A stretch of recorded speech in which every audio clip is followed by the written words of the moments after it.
Good morning all of you and my dear students. Today I will discuss about differentiation. इसका Hindi format होता है बेटा अवकलन। ये अवकलन जो होगा सबसे मेजर टॉपिक होगा डिफरेंस फॉर्म के लिए, क्योंकि अवकलन आने के बाद में ही आपका समाकलन का टॉपिक कंप्लीट होगा। सबसे पहले आपको अवकलन कंप्लीट करना है, फिर इसका जो मेजर और अपोजिट टॉपिक होता है मैथ्स में वो होता है बेटा जी समाकलन। ये दोनों प्रोसेस एक दूसरे के अपोजिट होते हैं। पहले वाला जो अवकलन होगा इसके जो भी फॉर्मूले होंगे उनके सभी के सभी रिवर्स फॉर्मूले किस में काम में लेंगे अपन, समाकलन में। तो अवकलन समझना बहुत ज़रूरी है। और उसके बाद में कौन सा आएगा आपके पास में टॉपिक, समाकलन। आज अपन बेटा अवकलन की डिटेल से स्टडी करने जा रहे हैं। और अवकलन जो होगा इसमें से आपके पास में डिफेंस के एग्जाम में 2 से 3 क्वेश्चन का वेटेज रहेगा बेटा। ओके, सबसे पहले ये पता होना चाहिए कि अवकलन का बेसिक मीनिंग क्या होता है। देखो बेटा जी, सपोज दैट मेरे पास में कोई fx फंक्शन दिया गया है। कौन सा फलन दिया गया है मेरे पास में, fx फलन दिया गया है। कोई भी परिभाषित फलन है। फलन का मतलब मैंने कल की क्लास में आपको डिटेल से कंप्लीट किया था। फलन जो होता है वो कोई ना कोई मैथ्स का पर्टिकुलर क्वेश्चन हो सकता है। जैसे मैंने एज्यूम कर लिया x+4, ये एक परिभाषित फलन है। बिकॉज यदि आप यहाँ पे x का कोई भी मान रखोगे तो जो ओवरऑल कैलकुलेशन होने के बाद में जो आंसर आएगा वो एक परिभाषित आएगा। कहने का मतलब कभी इनफाइनाइट नहीं आएगा। ओके, यदि मान लो मैं किसी भी वक्र के लिए कोई ग्राफ प्लॉट करूँ, यहाँ पे ग्राफ का मतलब आपका कोई क्वेश्चन चल रहा था और उसको अपन ने कहीं कोऑर्डिनेट प्लेन या ज्योमेट्री में कहीं शो करा अपने पास में। सपोज दैट वो ग्राफ ऐसा सा कुछ अपने पास में है। यदि मान लो मेरे को एक्स एक्स पे इस पॉइंट पे यदि कोई वैल्यू को चेक करना है कि कितना आ रहा है, फिर उसके राइट साइड में कोई वैल्यू देखना है और फिर उसके लेफ्ट साइड में कोई वैल्यू देखना है। मैं वापस रिपीट करता हूँ, मान लो कोई पॉइंट आपके पास में ए चल रहा है और उसके राइट साइड में आपके पास में जो पॉइंट चल रहा था वो चल रहा है a+h, और लेफ्ट साइड में आपके पास में जो पॉइंट चल रहा है वो हो गया बेटा a-h। इन 3 पॉइंट पे आपको वैल्यू चेक करनी है। यदि आपने तीनों वैल्यूज को चेक कर लिया, देन आफ्टर आपके पास में जो भी कैलकुलेशन आया उसमें ये कंफर्म हो सकता है कि तीनों वैल्यू इक्वल भी हो सकती हैं और तीनों वैल्यू इक्वल नहीं भी हो सकती है। ओके, आगे देखना बेटा, यदि मान लो मेरे पास में कोई y फलन दिया गया है तो आपके पास में उसका अवकलन कितना होता है, dy/dx। अब आज आपको ये पता करना है कि इस dy/dx का मीनिंग क्या होता है। सबसे पहले जो अवकलन का डेफिनेशन आता है बेसिकली वो इस वाले ग्राफ से यदि अपन नोटेड करें या उसको प्लॉटेड करें तो इसका पहला डेफिनेशन अपने पास में ऑब्जर्वेशन में आता है, परिवर्तन की दर। परिवर्तन की दर, इसका इंग्लिश फॉर्मेशन होता है बेटा रेट ऑफ चेंज। किसी भी फलन में यदि परिवर्तन की दर ज्ञात करते हैं तो वो क्या होता है, अवकलन। अब देखो बेटा एक सिंपल सा एग्जांपल लेता हूँ। मान लो आपके घर पे कोई पेड़ लगा हुआ है, आप 2-3 साल बाद में उस पेड़ को देखते हो तो बेटा उसकी हाइट आपको क्या मिलेगी, जितनी पहली हाइट थी उससे क्या मिलेगी, आपको ज़्यादा मिलेगी। तो आपने क्या बोला कि 2 साल पहले पेड़ जो था उसकी जो लंबाई थी वो कम थी और आज जब मैंने इसको 2 साल बाद में देखा तो इसकी जो हाइट हो गई वो क्या हो गई बेटा, बढ़ गई। तो आपने उस पेड़ की जो हाइट है या पेड़ की जो लंबाई है उसको किसके साथ में कंपेयर किया है बेटा, आपने किया है टाइम के सापेक्ष। तो टाइम के सापेक्ष आपने उस पेड़ की लंबाई में चेंज देखा तो वहां पे परिवर्तन हुआ या नहीं हुआ। अब जो परिवर्तन की दर होती है उसको हमेशा क्या कहते हैं बेटा जी, अवकलन कहते हैं। सपोज दैट मान लो मेरे पास में कोई वक्र दिया गया है, ये इसके इस पॉइंट पे यदि मैंने वैल्यू को चेक करा तो अपने पास में वैल्यू आता है बेटा ये। अब मैं थोड़ा सा इसके राइट साइड में जाऊंगा तो मेरे पास में वैल्यू होगा a+h में ये वाली वैल्यू, और मैं जब लेफ्ट साइड में इसके वैल्यू देखूंगा, मतलब बाएं साइड में इसके वैल्यू देखूंगा तो वैल्यू मिलेगी मुझे ये वाली। 3 वैल्यू आपके पास में मिल गई। अब मुझे चेक करना है कि इस वाली वैल्यू में इस वैल्यू में डिफरेंस कितना है। देखो बेटा जी, ये जो वैल्यू है सपोज दैट मैंने इसको ऑब्जर्वेशन में ले लिया f(a+h), इस वाली वैल्यू को इसमें से क्या कर दिया मैंने, माइनस। तो ये जो वैल्यू आपके पास में यहाँ पे आ रही है वो कौन सी एक्सिस पे आ रही है, y एक्सिस पे। अब y एक्सिस में आपने चेंज तो देखा, मतलब आपने परिवर्तन तो किया, लेकिन किसके सापेक्ष किया बेटा, x एक्सिस के सापेक्ष आपने परिवर्तन किया है। ओके, अब आपको x एक्सिस पे जो डिफरेंस है वो कितना आ रहा है, a+h में से a को माइनस करोगे तो कितना आएगा बेटा, a आएगा। ये जो मेरे पास में फॉर्मूला होता है इसको बोलेंगे बेटा अपन परिवर्तन की दर। परिवर्तन की दर, और परिवर्तन की जो दर होता है उसको हमेशा कहा जाता है बेटा अवकलन। उसे क्या कहा जाता है, अवकलन कहा जाता है। तो बेसिकली आज आपको समझ में आया कि अवकलन क्या होता है। इसका जो हिंदी लैंग्वेज का डेफिनेशन होता है वो होता है परिवर्तन की दर। अब ये कहाँ से आया परिवर्तन की दर? ये यहाँ से आया बेटा। सपोज दैट मेरे पास में कोई क्वेश्चन है fx is equals to x plus 10। मैंने इस क्वेश्चन को कन्वर्ट किया y is equals to x plus 10। अब बेटा इसका चेंज देखना, मैंने y में स्लाइटली थोड़ा सा चेंज किया तो x में भी क्या करना पड़ेगा, आपको चेंज करना पड़ेगा। मैंने चेंज कर लिया। अब आपको यहाँ पे डेल वाई की वैल्यू देखना है। डेल वाई क्या होता है बेटा, जो अल्प मान में चेंज करते हैं उसको डेल वाई और डेल एक्स बोला जाता है। अपन ने इसको वाई में क्या दे दिया बेटा, माइनस। अब डेल वाई के लिए अपन को जो वैल्यू फाइंड आउट करना है उसमें सबसे पहले आपको y का वैल्यू सब्स्टिट्यूट करना है। y का वैल्यू कितना था यहाँ पे, x माइनस के 10। x से क्या हो गया बेटा, x कैंसिल हो गया। 10 से क्या हो गया, 10 कैंसिल हो गया। अपने पास में क्या हुआ, डेल y डेल x को मैंने डिवाइड में ले लिया, इज इक्वल्स टू कितना हो गया, 1। अब जो y में आपने थोड़ा चेंज किया और x में थोड़ा चेंज किया वो हमेशा क्या होता है, एक परिवर्तन की दर। तो इसका मीनिंग अपन क्या लिख सकते हैं यहाँ पे, dy by d x is equals to 1। क्या होता है, dy by d x is equals to 1। कहने का मतलब बेटा ये हुआ, यदि आपने ये समीकरण देखा, अब मैं यदि इसको थोड़ा सा आपको एक्सप्लेन करूं तो ये जो दिया हुआ समीकरण है वो बेटा किसका होता है, एक सरल रेखा का। क्यों, क्योंकि इसमें x और y के ऊपर हाईएस्ट पावर कितनी होती है, 1। x के ऊपर भी पावर कितनी है, 1, और y के ऊपर भी पावर कितनी है बेटा, 1। जब इन दोनों के ऊपर पावर 1 रहती है तो जब इसको मैं ज्योमेट्री में बनाता हूं तो वहां से एक सरल रेखा का निर्माण होता है। क्लियर हो गया। अब जब मैंने इसका अवकलन देखा, जब मैंने इसके y में चेंज किया, x में चेंज किया और उसके सापेक्ष मैंने इसका अवकलन किया तो आपके पास में आंसर कितना आ रहा है, 1। मतलब इस लाइन में कभी भी आप चेंज देखोगे तो उसका आंसर हमेशा कितना आएगा बेटा, 1। तो किसी भी फलन में यदि परिवर्तन किया जाता है और उसकी दर होती है साथ में, तो वो कौन सा टॉपिक चलता है बेटा, हमेशा अवकलन। कहने का मतलब कोई भी एग्जाम में क्वेश्चन हो, कोई भी मैथ्स में क्वेश्चन हो और उसमें सबसे पहला क्वेश्चन ये पूछा जाए आपसे कि इसमें परिवर्तन की दर ज्ञात करो, तो आपके दिमाग में एक चीज़ क्लियर करनी चाहिए कि इस क्वेश्चन का आपको सबसे पहले क्या करना है बेटा, अवकलन। क्योंकि अवकलन हमेशा उस फलन में परिवर्तन की दर जो भी होता है उसको निर्धारित कर देता है। आ गया समझ में। इसका मैं दूसरा डेफिनेशन भी आपको क्लियर करता हूँ। सबसे पहला डेफिनेशन जो आपके पास में था वो था परिवर्तन की दर को हमेशा क्या कहा जाता है बेटा जी, अवकलन। और अवकलन आप कर देते हो तो आपको ये आइडेंटिफाई वहाँ से हो जाता है कि आपने उस फलन में परिवर्तन किया है। यदि मान लो उस फलन में परिवर्तन नहीं भी होता है तो उसमें परिवर्तन की दर का मान हमेशा कितना आता है बेटा, 0 आता है। देखो एक छोटा सा एग्जाम्पल मैं और क्लियर करता हूँ आपको। सपोज दैट आपके पास में है y इज इक्वल्स टू 10। ये क्या है बेटा, एक अचर संख्या। आपको जहाँ तक नॉलेज है तो जब आपने इस क्वेश्चन का अवकलन किया था तो आपके पास में आंसर कितना आया था, 0। क्लियर है ना बेटा, 0 ही आंसर आया था ना।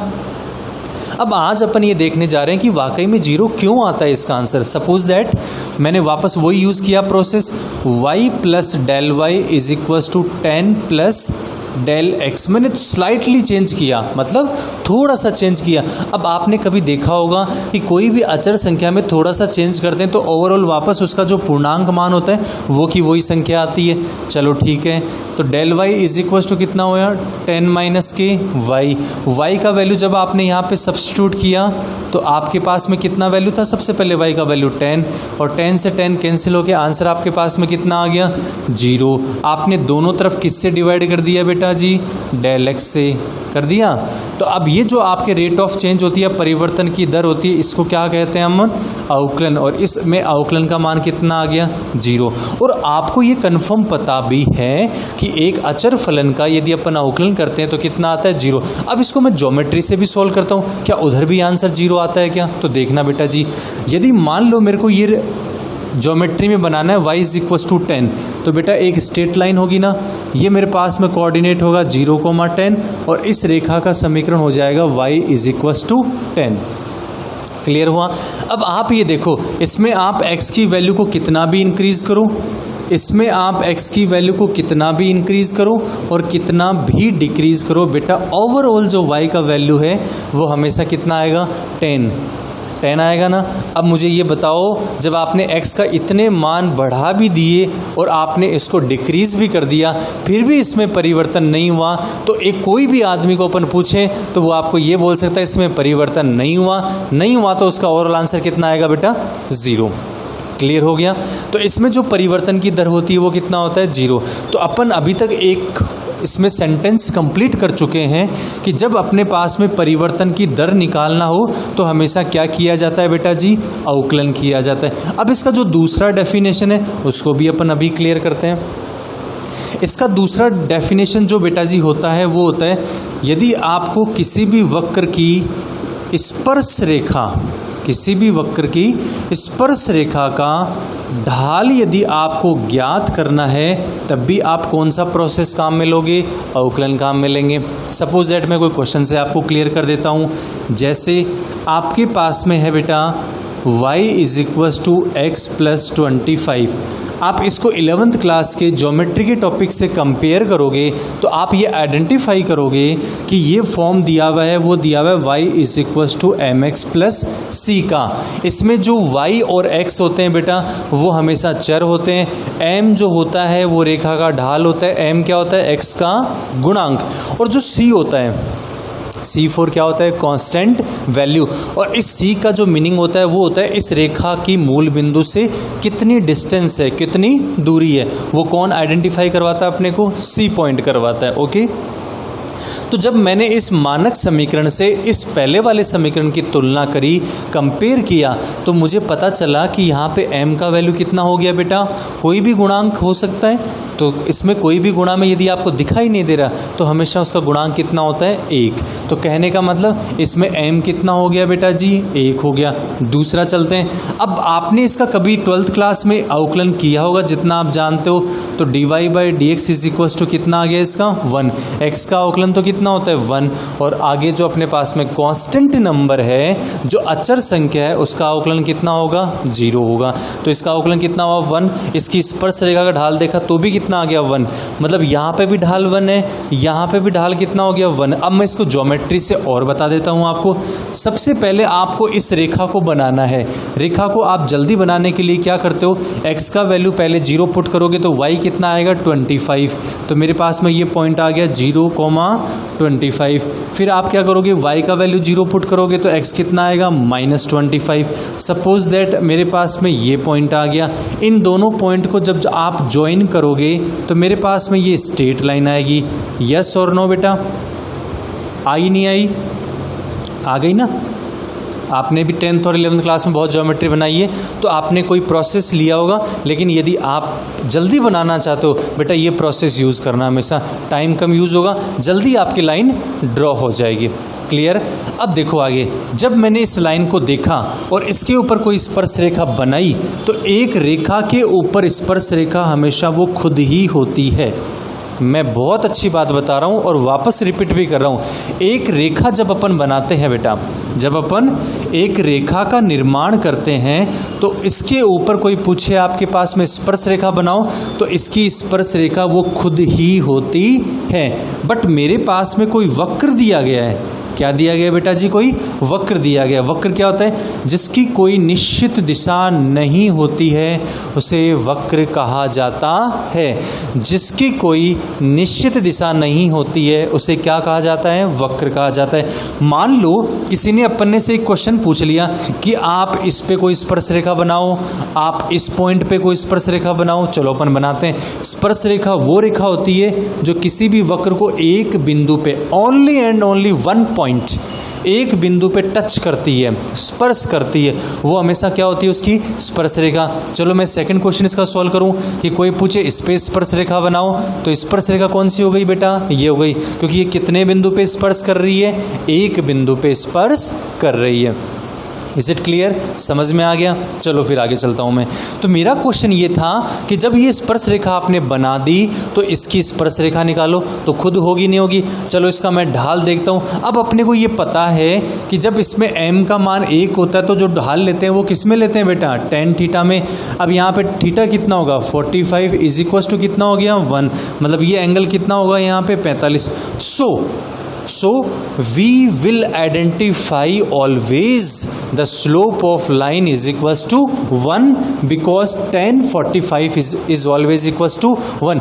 क्योंकि बेटा tan 45 का मान कितना होता है 1, तो इसका जो स्लोप हो गया वो भी कितना हो गया 1। मैं वापस आपको बताना चाह रहा हूं कि बेटा जब मैंने इस इक्वेशन को देखा, इस समीकरण को देखा, उसका अवकलन किया तो भी कितना आया 1, उसको एक मानक समीकरण से तुलना करी तो भी कितना आया 1, जब मैंने उसको ज्योमेट्री से बनाया तो भी कितना आया 1। इन तीनों प्रोसेस से जब आंसर 1 आया तो मेरी दूसरी डेफिनेशन बिल्कुल करेक्ट यहाँ पे प्रूव हो गई। मेरी दूसरी डेफिनेशन क्या थी कि जब आप अवकलन करो तो उसे हमेशा स्पर्श रेखा का ढाल अपने को मिल जाता है। समझ में आ गया?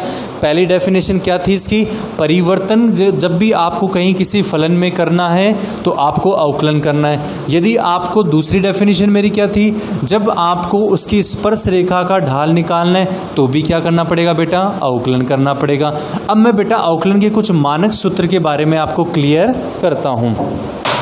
कुछ फॉर्मूले अपन क्लियर करते हैं बेटा। यहाँ पे देखना, सबसे पहले आपको पता होना चाहिए इसका संकेत क्या होता है, इसका नोटेशन क्या होता है।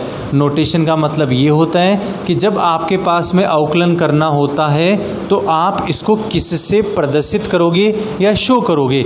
यदि y में कोई फलन दिया गया है तो उसका एक बार अवकलन करोगे तो मिलेगा dy/dx। यदि उसका 2 बार अवकलन करोगे तो मिलेगा d2y/dx²। यदि 3 बार अवकलन करोगे तो उसका मिलेगा d3y/dx3। समझ में आ गया? अब सुनो बेटा, ये तो होता है एक साधारण फलन। ये कौन सा फलन होता है? एक साधारण फलन। जब आप उसका एक बार अवकलन कर देते हो तो अवकलन बेटा इसको नहीं बोला करते हैं, इसको क्या बोलते हैं हमेशा? अवकलज, डेरिवेटिव। इसका इंग्लिश फॉर्मेट क्या होता है?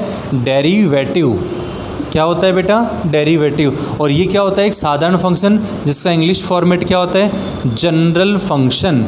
कौन सा फलन होता है? जनरल फंक्शन या जनरल साधारण फलन बोलते हैं। अब बेटा इनके बीच में जो भी प्रोसेस होता है, मतलब आपने यहाँ से यहाँ तक जो भी वर्क किया है, कैलकुलेशन की है या गणना की है, उसको हमेशा क्या कहा जाता है? यहाँ पे अवकलन। क्या होता है? अवकलन। तो इस माध्यम को अवकलन कहा जाता है और जो ओवरऑल आपके पास में आंसर आता है उसको क्या कहते हैं बेटा? अपन अवकलज कहते हैं। It's clear? अब इसका दूसरा, इसका बेसिकली वापस मीनिंग क्या होता है, लिखने का पैटर्न क्या होता है बेटा? जो dy/dx आपके पास में होता है ये ऐसा नहीं लिखा करते हैं, तो इसको कैसे लिखते हैं फिर वो भी आप देख लीजिए। ये लिखने का पैटर्न होता है बेटा ये। D4 होता है डेरिवेटिव। अपन कौन सा टॉपिक पढ़ने जा रहे हैं? डिफरेंशिएशन। तो D4 डेरिवेटिव। आपको y में परिवर्तन की दर देखनी है, बट किसके सापेक्ष देखनी है? x के छोटे से मान के सापेक्ष देखनी है। तो बेटा पहले इसको अपन ये लिखा करते हैं, देन आफ्टर आप इसको किस में चेंज करोगे? dy/dx में। आज ये क्लियर हो गया कि इस dy/dx का मीनिंग क्या होता है। चलो आगे चलते हैं। तो यदि आपके पास में y में कोई क्वेश्चन दिया गया है तो उसका पहली बार जब अवकलन करोगे तो कितना होता है? dy/dx। इसी प्रकार यदि कोई y1 फलन दिया गया है तो उसका पहली बार जो अवकलन होगा, मतलब y फॉर्मेट में कोई है तो पहली बार अवकलन कितना होगा? y1, दूसरी बार अवकलन कितना होगा? y2 और तीसरी बार अवकलन कितना होगा? y3। इसी प्रकार सिमिलरली प्रोसेस से यदि y आपके पास में फलन दिया गया है तो पहला अवकलन y डैश भी होता है, दूसरा अवकलन आपके पास में y डबल डैश भी हो सकता है और तीसरा अवकलन आपके पास में y ट्रिपल डैश भी हो सकता है। यदि आपके पास में x फॉर्मेट में यदि क्वेश्चन दिया गया है तो पहली बार का अवकलन होता है f डैश x, दूसरी बार का अवकलन होता है f डबल डैश x और तीसरी बार का अवकलन होता है f ट्रिपल डैश x। एक नोटेशन और होता है जो शायद आज तक आपने नहीं पढ़ा है, फिर भी मैं आपको क्लियर कर देता हूँ। यदि आपके पास में अवकलन करना है y फलन का तो बेटा आप सिंगल कैपिटल D लगा दो। क्या लगा दो? अंग्रेजी वर्णमाला का बड़ा अक्षर लगा दो कोई भी, और उसके आगे जिसका भी अवकलन करना है वो रख दीजिए। इसका मतलब है कि आप उस फलन का क्या करने जा रहे हो बेटा? अवकलन करने जा रहे हो। यदि आपने यहाँ पे 1 लगा दिया, मतलब डैश लगा दिया, तो इसका मतलब क्या होगा? आप उस फलन का डिफरेंशिएशन कर रहे हो, लेकिन कितनी बार कर रहे हो? एक बार कर रहे हो। चलो मैं 2 बार करूं तो इसका नोटेशन इसी प्रकार अपन लिख सकते हैं, डी डबल डैश और क्या हो जाएगा? y। इसका बेसिक मीनिंग क्या होगा कि जब आपके पास में किसी y का अवकलन करना है तो कितनी बार अवकलन करना है? 2 बार। ये तो आपका क्वेश्चन रहेगा। ये d आपका डिफरेंशिएशन, जिसका हिंदी नोटेशन क्या होता है बेटा? अवकलन। और ये मेरे पास में डबल डैश, इसका मतलब क्या होता है? पहली बार अवकलन हो चुका है और आप कौन सी बार करने जा रहे हो बेटा? दूसरी बार अवकलन करने जा रहे हैं। समझ में आ गया? ये तो बेटा इसके होते हैं नोटेशंस। आपकी ये जब ये ऑनलाइन क्लास चल रही है बेटा, ये जो नोटेशंस हैं आपको पीडीएफ फाइल में मिल जाएंगे। फिर भी यदि आपको अभी चाहिए तो आप इनका स्क्रीनशॉट साथ साथ में लेते जाइए, क्योंकि जब आप आगे अपन क्वेश्चन करेंगे तो ये बहुत यूज़ करेंगे इनको। ओके, अब अपन के कुछ फॉर्मूले करेंगे। ये तो था बेटा अपना नोटेशन यदि कंप्लीट हो गए अपने, तो अब देखते हैं बेटा इसके कौन कौन से फॉर्मूले हुआ करते हैं। क्योंकि जब आपके पास में ये फॉर्मूले होते हैं तो आप इनको डायरेक्ट यूज़ करके किसी भी फलन का क्या कर सकते हो? अवकलन कर सकते हो। स्टार्ट करता हूँ मैं फर्स्ट से, D upon d x x की पावर n, एक्स की पावर n, इसका अवकलन होता है n x n माइनस 1। अब आपको ये पता होना चाहिए कि x क्या होता है और n क्या होता है। बेटा x जो होता है वो यहाँ पे चर होता है और n यहाँ पे क्या होगा? अचर। मैं वापस क्लियर करता हूँ कि x क्या होगा यहाँ पे? चर, मतलब वेरिएबल कोई वैल्यू, और n क्या होगा यहाँ पे? अचर होगा। चलो मेरा दूसरा formula, d upon d x x की पावर n, x की पावर 1। जब x की पावर 1 का अवकलन करोगे तो हमेशा कितना आएगा बेटा? 1। मेरा तीसरा फॉर्मूला अवकलन का, d upon d x c is equal to 0। अब आपसे कोई ये पूछे कि c क्या होता है तो आपका जवाब क्या रहेगा यहाँ पे?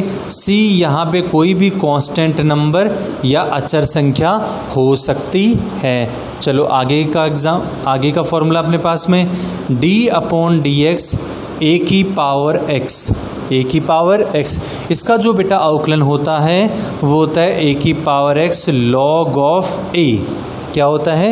ए की power x log of a। अब देखो बेटा, ये जो मेरे पास में a होगा वो यहाँ पे क्या रहेगा? अचर।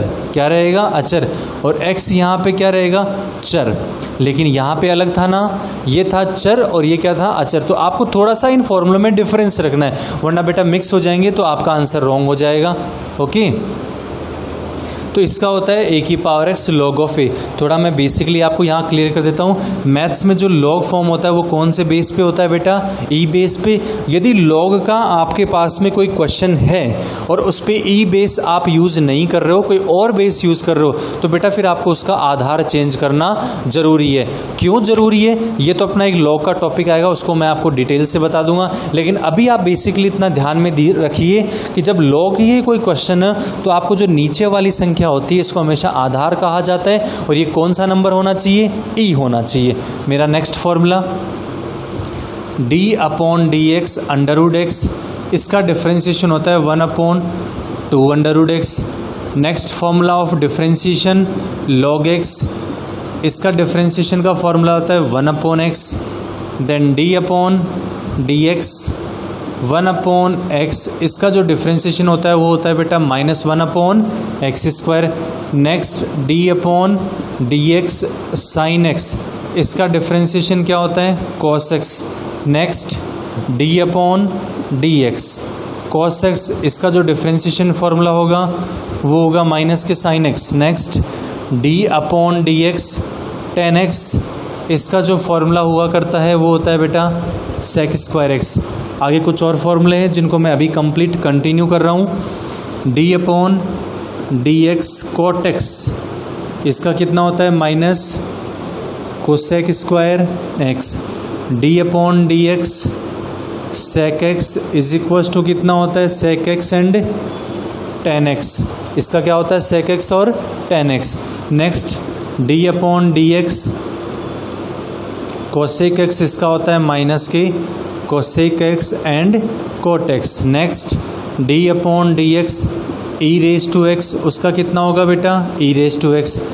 कहने का मतलब ई रेज टू एक्स का आप चाहे अवकलन कर लेना, और जब अपन समाकलन पढ़ेंगे सेम होता है, कोई चेंज नहीं होता है।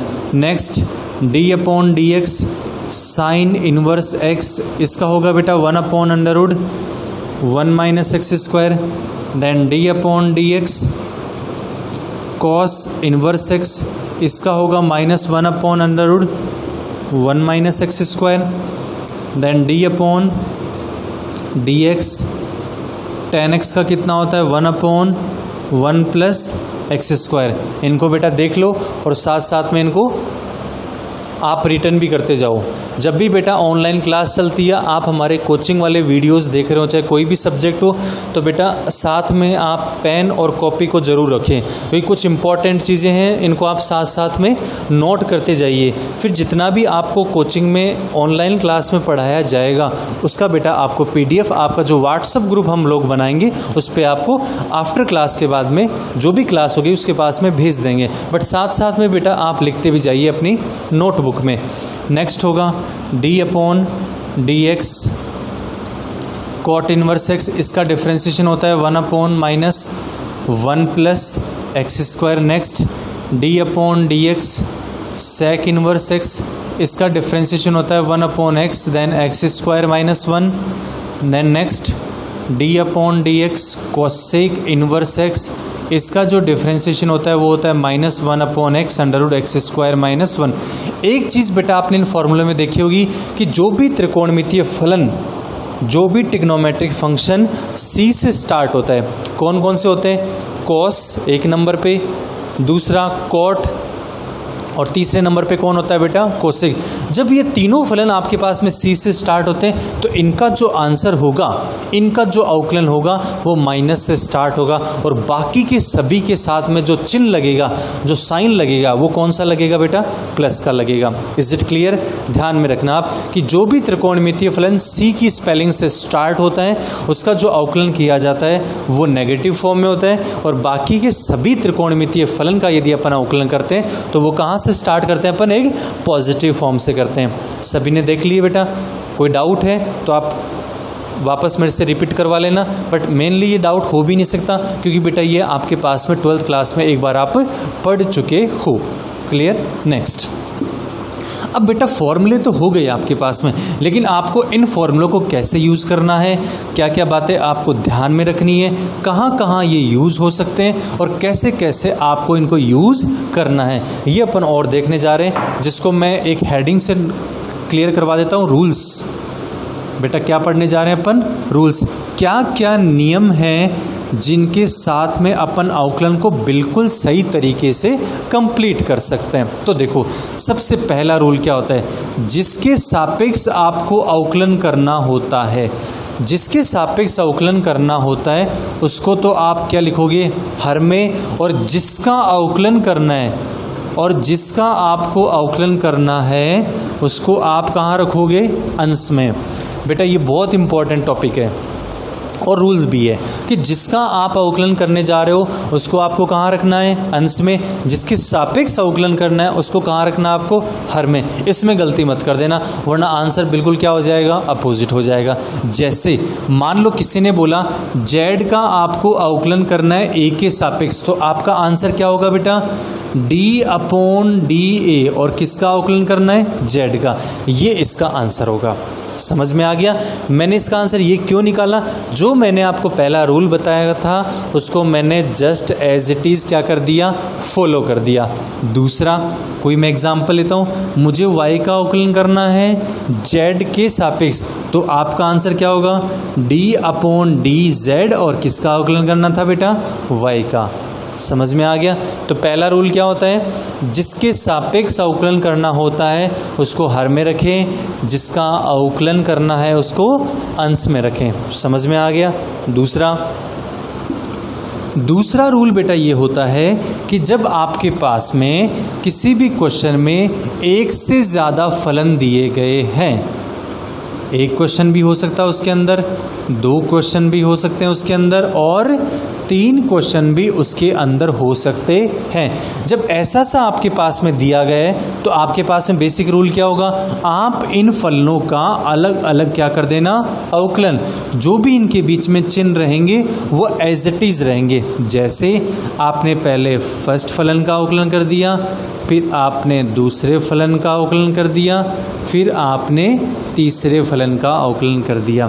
सिंपल सा रूल था ना बेटा, समझ में भी आ गया होगा। तीसरा, यदि आपके पास में दो फलन गुणा में दिए गए हैं, बेटा कौन सी फॉर्म में दिए गए हैं, गुणा में दिए गए हैं, तो क्या करना है।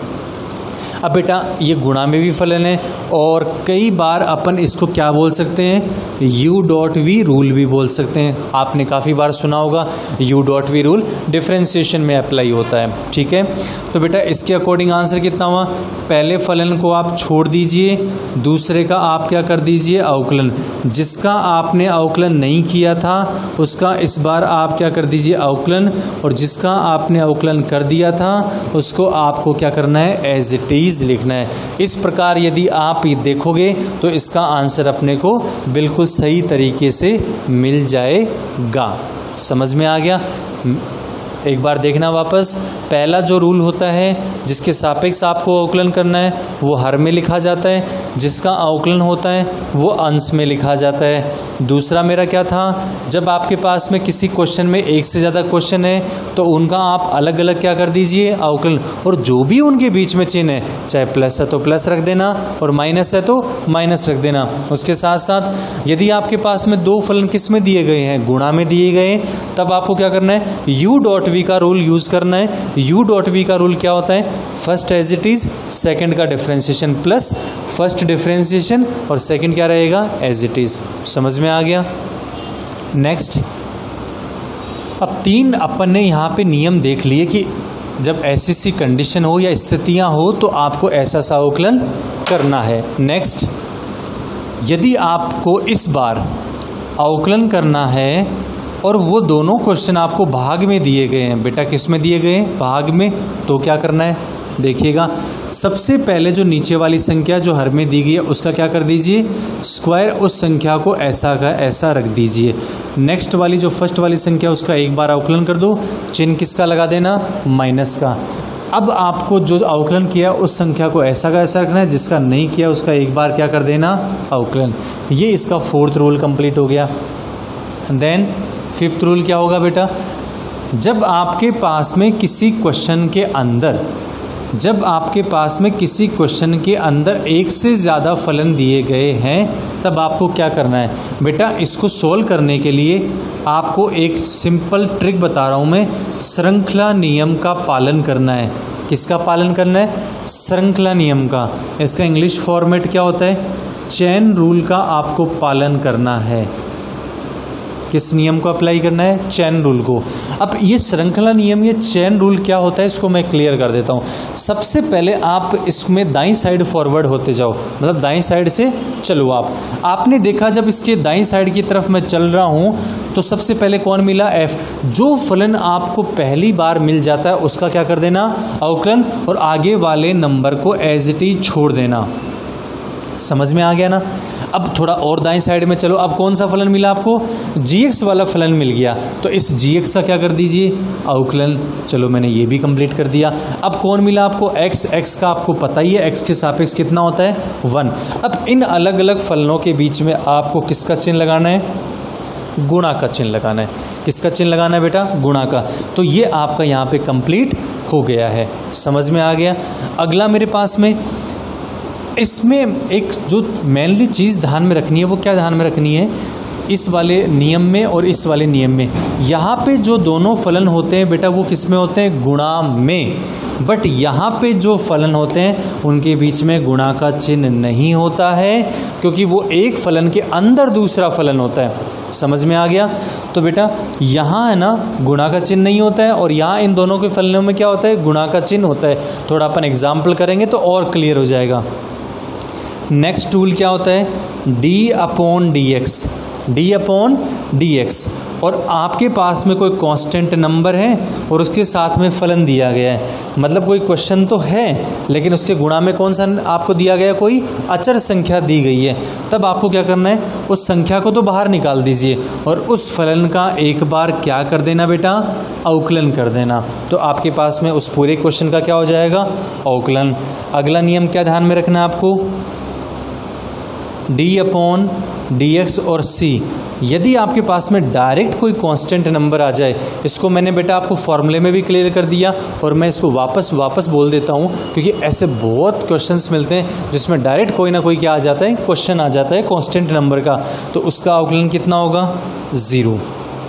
उसका अवकलन कितना होगा, 0। आई मीन मेरे को लगता है सबको समझ में आ गए होंगे, क्योंकि आपके पास में ये तो बेसिक फॉर्मूले थे और ये क्या थे, रूल्स। कुछ आपने 12th क्लास में पढ़े थे और कुछ आपने नहीं पढ़े, वो भी मैंने आज आपको यहाँ पे क्लियर कर दिए हैं।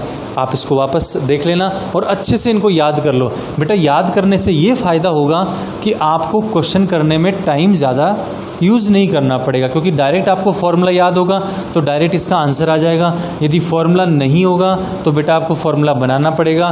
फॉर्मूला बनाने के भी नियम होते हैं जिसको अपन प्रथम सिद्धांत बोलते हैं, बट बेटा अपन उसको यहाँ क्लियर नहीं करेंगे, क्योंकि आपके पास में जो डिफेंस के एग्ज़ाम का पेपर होता है उसमें किसी भी क्वेश्चन का जो आंसर होता है वो ऑब्जेक्टिव पैटर्न में देना होता है, ना कि सब्जेक्टिव पैटर्न में देना होता है। तो अपन उसी पैटर्न पे पढ़ने जा रहे हैं। ज़्यादा अपने को एक्सप्लेनेशन नहीं चाहिए, आपको डायरेक्ट उस क्वेश्चन को क्या चाहिए बेटा, आंसर चाहिए। यदि आपने उन फॉर्मूलों को डायरेक्ट यूज़ करना सीख गए हो या आप कर लेते हो तो वहाँ पे आपका टाइम भी कम यूज़ होगा और आंसर भी क्या हो जाएगा, आपका बिल्कुल करेक्ट हो जाएगा। समझ में आ गया। फिर देखो नेक्स्ट अपन कुछ क्वेश्चन से सॉल्व करने जाते हैं। Question number 1, fx is equals to x² sin x। ये मेरे पास में कोई क्वेश्चन है, ठीक है। अब मेरे को इसका बेटा क्या करना है, अवकलन। अब आप देखने जाओ, जो मैं एक चीज़ बता रहा था ना कि इसमें कितने फलन हो सकते हैं, ये और वापस चेक कर लो। ये पहला फलन होगा, ये कौन सा होगा, दूसरा। अब मुझे कैसे पता चला ये पहला फलन है और ये दूसरा। बेटा जहाँ पे भी आपके पास में x डिवाइड फॉर्म में मिल जाए, डिवाइड का मतलब सेपरेट मिल जाए, इसका मतलब ये भी अलग होगा और ये भी क्या होगा, अलग। अब इस क्वेश्चन को मैं एक फॉर्मेट में और बनाता हूँ, देखना। मैंने बना दिया साइन और यहाँ पे लगा दिया tan x। अब मैं आपसे पूछूं बेटा इसमें कितने क्वेश्चन है, तो यहाँ पे जो x फॉर्मेट दिया गया है वो सिर्फ और सिर्फ इसके साथ में दिया गया है। तो कहने का मतलब क्या हुआ, इस क्वेश्चन में x एक जगह है तो इस क्वेश्चन में फलन भी कितना है बेटा, 1। तो फिर आपको दिखाई दो कैसे दे रहे हैं बेटा, इस फलन के अंदर ये फलन दिया गया है, ना कि ये दोनों फलन क्या है, सेपरेट। बस आप वापस देखो, यहाँ पे x सेपरेट है और यहाँ पे x भी क्या है, सेपरेट। इसका मतलब यहाँ पे कितने फलन हो गए हैं, 2 फलन। यहाँ पे कितने फलन हो गए हैं, 1 फलन। दिखने में 2 दिखाई दे रहे हैं लेकिन फलन कितने, 1, क्योंकि ये फलन इस फलन के अंदर दिया हुआ है। चलो मैं इन दोनों क्वेश्चन को साथ साथ सॉल्व करता हूँ। अब कोई पूछे कि भाई इनका अवकलन कैसे हो सकता है, तो देखना इसमें तो अपन लगाएंगे श्रृंखला नियम, चेन रूल, जिसका अपन ने अभी रूल्स में पढ़ा था। इसमें कौन सा लगाएंगे, u.v। चलो मैं पहले एक क्वेश्चन को सॉल्व करता हूँ। u.v रूल अपने को क्या बताता है, u.v रूल से अपन को ये आइडेंटिफाई होता है कि आपके पास में जो भी फलन दिया गया है उसका जब आप अवकलन कर रहे हो तो पहले टर्म को आप एज इट इज छोड़ देना, दूसरे का आपको करना है अवकलन। तो साइन x का अवकलन कितना होता है, cos x। आगे जिसका आपने अवकलन कर दिया है उस वाली संख्या को आपको एज इट इज लिखना है, जिसका आपने पहली बार में अवकलन नहीं किया था उसका अवकलन करो तो x² का अवकलन कितना हो गया, 2x। थोड़ा सा इसको मैं सोल्व कर देता हूँ। यहाँ पे x² है, यहाँ पे 2x से कॉमन क्या आ रहा है बेटा, दोनों में से x। यहाँ पे एक x रह जाएगा, cos x आपका एज इट इज है, प्लस यहाँ मैंने x को क्या ले लिया, कॉमन, मतलब आउटसाइड फॉर्म में ले लिया, तो यहाँ पे कितना रहेगा, 2 sin x। क्लियर हो गया, ये आपका इसका फाइनल आंसर आ गया। अब जो मैंने इसके पैरेलल में एक क्वेश्चन लिया था ना, उसको भी मैं यहीं सॉल्व करके आपको बता देता हूँ, तो दोनों में फिर आपके कंफ्यूज नहीं रहेगा। वो वाला जो क्वेश्चन था वो ये था sin tan x, यही था बेटा। अब इसमें अपन चेन रूल लगाएंगे, तो सबसे पहले fx का अवकलन कितना होगा, f'(x)। साइन का अवकलन करो पहले, क्यों, क्योंकि साइन आपको पहले फलन में मिल रहा है, तो साइन का अवकलन कितना होता है, cos। tan x का आपको करना नहीं है, एज इट इज छोड़ दीजिए। अब थोड़ा आगे चलो, अब क्या मिल गया आपको, tan x का अवकलन कितना होता है बेटा जी, sec² x। अब आपको आगे क्या मिल गया जी, x का अवकलन कितना होता है, 1। तो इसका जो फाइनल आंसर होगा वो होगा sec² x cos और फिर कितना हो गया, tan x। और इसका जो लेफ्ट साइड में इसका अवकलन था वो कितना था, f'(x)। तो आपका आंसर क्या हो गया, f'(x) is equal to sec² cos x और कितना हो गया, tan x। चलो आगे ऑन रूल और जो फॉर्मूले किए थे उसके बेस पे अपन और क्वेश्चन करने जा रहे हैं। बेटा क्वेश्चन करने से पहले आपको एक चीज़ आपको दिमाग में और ध्यान में रखनी है कि जो भी आपको अवकलन करवा रहा है ना, वो किसके सापेक्ष करवा रहा है। मैं उसके 2-4 एग्जाम्पल आपको एक बार और करके बता देता हूँ, कन्फ्यूज ना रहे बेटा। सपोज दैट पहले क्वेश्चन था y square is equal to x square plus x y plus के वाई स्क्वायर। मेरे पास में इसमें मैं 3 से 4 क्वेश्चन करूँगा इसी एक क्वेश्चन से बना के। सबसे पहला क्वेश्चन मेरा था कि आप इसमें जो अवकलन करो ना, वो किसके सापेक्ष करना है, आपको x के सापेक्ष करना है। दूसरा मेरा क्वेश्चन, आपको जो अवकलन करना है वो किसके सापेक्ष करना है बेटा, y के सापेक्ष करना है। तीसरा मेरा क्वेश्चन क्या हो गया, आपको जो अवकलन करना है वो z के सापेक्ष करना है। और मैं एक नया ही क्वेश्चन और बना लेता हूँ आज, वो ये बना लेता हूँ, आपको जो अवकलन करना है वो किसके सापेक्ष करना है, कैपिटल A के सापेक्ष करना है। चलो इन चारों का अपन आंसर देखने जा रहे हैं। सबसे पहले x का अवकलन करना है। मैंने इस टॉपिक की स्टार्टिंग में ही बताया था, जिसका आपको अवकलन करना है वो ऊपर आएगा, जिसके सापेक्ष अवकलन करना है वो कहाँ आएगा, नीचे आएगा। उसी नियम को अपन फॉलो करते हैं। सबसे पहले x के सापेक्ष अवकलन करना है, तो इसका कितना होगा, dy by dx। X square का कितना होगा, 2x। इसको कैसे करेंगे, दोनों मल्टीप्लाई में, मतलब गुणा के चिन्ह में, तो आप इसमें u डॉट वी का रूल लगाओगे। u डॉट वी का रूल क्या होता है, first as it is second का differentiation plus second as it is first का डिफ्रेंसिएशन, कितना हो गया 1। वाई स्क्वायर का कितना होगा बेटा जी, 2y और dy बाई dx। ये आपका पहला आंसर कंप्लीट हो गया। दूसरा y के सापेक्ष करना है। देखो y का y के सापेक्ष कितना होगा 1, एक्स स्क्वायर का कितना होगा 2x, लेकिन x का y के सापेक्ष कितना होगा dx अपॉन dy, प्लस इसका क्या करना है u डॉट v। x का एज इट इज़ y का y के सापेक्ष हो जाएगा 1, फिर y as it is x का हो जाएगा dx अपॉन dy। नेक्स्ट y स्क्वायर का कितना है, कितना होगा 2y, और y का y के सापेक्ष कितना हो जाएगा 1। चलो तीसरे का आंसर निकालते हैं, किसके सापेक्ष करना है, z के सापेक्ष। तो y का कितना होगा dy अपॉन dz। एक्स स्क्वायर का कितना होगा 2x, देन dx अपॉन dz। चलो नेक्स्ट एक्स वाई का करना है। पहला टर्म आपका एज इट इज़, सेकेंड का करना है dy अपॉन dz। y as it is, x का कितना करना है dx अपॉन dz। वाई स्क्वायर का करोगे तो कितना होगा 2y dy अपॉन dz। समझ में आ गया। चलो नेक्स्ट आपको a के सापेक्ष करना है, तो देखो a के सापेक्ष करना है, तो फलन किस में था, y में, dy अपॉन dA is equals to x square का कितना करोगे 2x dx अपॉन dA, प्लस एक्स वाई का करने जाओगे तो कितना होगा, x आपका एज इट इज़, y का कितना होगा dy अपॉन dA, plus y as it is dx अपॉन dA, प्लस वाई स्क्वायर का कितना होगा 2y, y का a के सापेक्ष कितना होगा dy अपॉन dA। बेटा ये सबसे इंपॉर्टेंट फॉर्मेट दिया है, इसको मैं अभी रफ नहीं कर रहा हूँ, मिटा नहीं रहा हूँ, थोड़ा ध्यान से समझ लेना इसको, क्योंकि बेटा इस एक क्वेश्चन में मैंने कितने क्वेश्चन कंप्लीट कर दिए, 4 क्वेश्चन कंप्लीट कर दिए। इन 4 क्वेश्चन का मतलब ये है कि डिफ्रेंशिएशन का जो बेसिक पार्ट होता है, जहाँ बच्चे सबसे ज़्यादा कन्फ्यूज रहते हैं कि कब किसका और क्यों किसके सापेक्ष अवकलन करना होता है। मैं वापस क्लियर करता हूँ, इस एक क्वेश्चन में मैंने 4 क्वेश्चन क्लियर कर दिए हैं। 4 क्वेश्चन से बेनिफिट क्या हुआ, आपको ये कंफर्म पता चल गया कि जो दिया हुआ फलन था उसके किसके सापेक्ष आपने को अवकलन करने पे क्या क्या मिल जाता है। क्लियर हो गया बेटा। चलो मैं नेक्स्ट एग्जाम्पल कर देता हूँ आपको। अब नेक्स्ट एग्जाम्पल में थोड़े से अपन टफ़ क्वेश्चंस को स्टार्ट करेंगे। टफ़ का मतलब ये हुआ जिस क्वेश्चन को आपको देखने से पता नहीं चलता है कि आपका इसका अवकलन कैसे करना है, क्योंकि बेटा डिफेंस की एग्ज़ाम का मतलब ही यही होता है कि जितने ज़्यादा क्वेश्चन सॉल्व करोगे ना, उतनी आपके टॉपिक्स की क्लियरेंस बढ़ेगी, उतना ही टॉपिक आपका बेसिक क्या हो जाएगा, क्लियर हो जाएगा। तो इजी क्वेश्चन तो आपने 11th में भी किए थे और 12th में भी किए थे, सिलेबस आपका 11th 12th का ही रहेगा, लेकिन क्वेश्चनों का पैटर्न होता है ना बेटा, वो डिफेंस एग्जाम में थोड़ा चेंज हो जाता है। चलो next, y is equals to log 7x, ये मेरे पास में क्वेश्चन है। अब आपको इसका क्या करना है, अवकलन। अभी जब मैं रूल्स पढ़ा रहा था तब मैंने बोला था कि जो log है उसका हमेशा बेस क्या यूज़ करोगे बेटा, ई बेस यूज़ करोगे। अब ई बेस यूज़ करोगे तो यहाँ पे है नहीं है तो ई बेस लेके आओगे। मैं बहुत सिंपल ट्रिक देने जा रहा हूँ बेटा, आपको ध्यान रखना कि जब log का बेस 7 है और ई नहीं है तो आपका इसका बेस चेंज कैसे करोगे। तो इसको ऐसे याद रखो कि आधार कैसे चेंज करते हैं, आधार कैसे चेंज करते हैं। तो इसका फॉर्मूला क्या हुआ करता है तो समझना। सबसे पहले आप 2 log लगा दो, मैंने भी लगा दिए। फिर इसमें ऊपर वाले नंबर को ऊपर लिख देना, मैंने यहाँ पे भी लिख दिया। नीचे वाले नंबर को नीचे लिख देना, ये भी मैंने लिख दिया।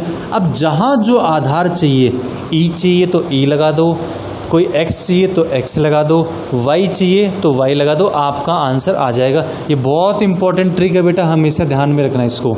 क्लियर। नेक्स्ट, अब सबसे पहले अपन इसका आधार चेंज करते हैं। तो ये तो हो गया log, ये भी मैंने क्या लगा दिया log, ये x हो गया, ये 7 हो गया, ये ई बेस हो गया और ये भी क्या हो गया ई बेस। और ये मेरे पास में क्वेश्चन नए फॉर्मेट में चेंज हो गया। नया फॉर्मेट अपने को ये बता रहे हैं कि जो log का आधार 7 था वो अब नहीं है, अब कौन सा हो गया, ई बेस हो गया। तो ई बेस पे ही अवकलन होता है, वरना ई बेस नहीं होता है तो इसका अवकलन भी नहीं हो सकता है। That's clear. अब चलते हैं इसके आगे। यदि आपको इसका अवकलन करना है तो y का अवकलन तो कितना होगा बेटा जी, dy/dx। अब ये नंबर आप देखने जाओ, ई भी संख्या होती है जिसका मान कितना होता है, 2.8 के लगभग होता है। मैं लिख देता हूँ, ई का मान आपके 11th-12th में नहीं आया होगा लेकिन फिर भी पता होना चाहिए, 2.8 के समथिंग होता है। नेक्स्ट, 7 कोई संख्यात्मक मान है। तो ये पूरा का पूरा जो नंबर आपके पास में है वो कौन सा है बेटा, अचर। कौन सा नंबर है, और अचर। अब मैंने आपको रूल्स में बताया था, जब भी कोई अचर पद दिया गया है तो उसका अवकलन नहीं होता है, वो जस्ट सेम का सेम आउटसाइड में हो जाता है। तो मैंने क्या लगा दिया, 1/log E7 देन मल्टीप्लाई। अब log x का अवकलन कितना होगा पता ही आपको, डायरेक्ट फॉर्मूला होता है, कितना होता है 1/x। इसको कंबाइन कर दो थोड़ा सा तो ये हो जाएगा 1/x log E base 7।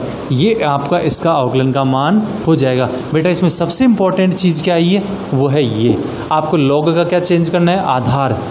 log का आधार चेंज कर रहे हैं अपन, उसके लिए सिंपल सी ट्रिक ये। दूसरा इसमें क्या काम में है कि ई का मान कितना होता है, ये कहीं नहीं आता 11th-12th में। तो ई का मान कितना होता है 2.8।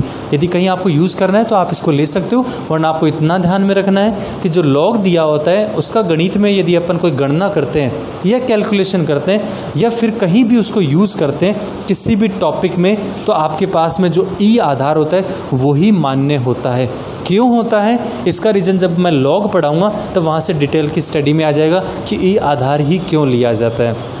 फिर भी मैं एक स्टेटमेंट दे देता हूँ कि जब log का आधार ई हो जाता है तो इसका जो संख्यात्मक मान होता है, जो इसका संख्यात्मक मान होता है वो बिल्कुल करेक्ट मिलता है बेटा। क्या मिलता है, बिल्कुल सही मिलता है। यदि ऐसा मिल जाता है तभी अपन इसके लिए कौन सा आधार यूज़ करते हैं, ई आधार यूज़ करते हैं।